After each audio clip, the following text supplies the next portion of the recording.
পায়রা সেতু বরিশালে যতগুলো সেতু রয়েছে তার মধ্যে সব থেকে সুন্দর সেতু আমার কাছে মনে হয় এটি। পায়রা নদীর উপর নির্মিত এই সেতুর সৌন্দর্যতা আপনাকে সত্যি মুগ্ধ করবে। এই সেতুর গা ঘেঁষে রয়েছে লেবুখালী ক্যান্টনমেন্ট, যা বরিশালের নিরাপত্তায় যোগ করেছে নতুন মাত্রা। চাইলে সেতু থেকে দাঁড়িয়ে এর সৌন্দর্যতা আপনি উপভোগ করতে পারবেন। বহমান এই পায়রা নদীর উপর দাঁড়িয়ে আপনার কোন গানটির কথা মনে পড়ছে কমেন্টে অবশ্যই জানাবেন। কিন্তু সকাল থেকে রাত অবধি এখানে অনেকেই আসেন এর সৌন্দর্যতা উপভোগ করতে। ও হ্যাঁ, কুয়াকাটা যেতে চাইলে আপনাকে এই রাস্তা দিয়ে যেতে হবে। চাইলে মনে মনে হেলিকপ্টার দিয়ে ল্যান্ড করতে পারেন, কারণ এর ইঞ্জিন নেই। একবার ভেবে দেখুন, আপনি ঠিক এমন একটি জায়গায় বসে আছেন, আপনার ঠিক পাশ দিয়েই ডিঙ্গি নৌকায় কেউ মাছ ধরছে, নদীর স্রোতের সাথে মৃদু হাওয়ায় বসে আপনি চটপটি বা ফুচকা খাচ্ছেন, বাচ্চারা খেলছে নিজ মনে, আর আপনি তাকিয়ে তাকিয়ে তা উপভোগ করছেন। ব্যাপারটা কেমন হয় বলুন তো? পায়রা সেতুর ঠিক নিচেই নদীর গা ঘেঁষে এমন অনেকগুলো দোকান তৈরি হয়েছে যেখানে বসে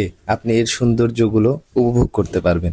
আর হ্যাঁ, রাতে ফেরার পথে অবশ্যই ক্যান্টনমেন্টের রাতের সৌন্দর্য দেখার আমন্ত্রণ রইল।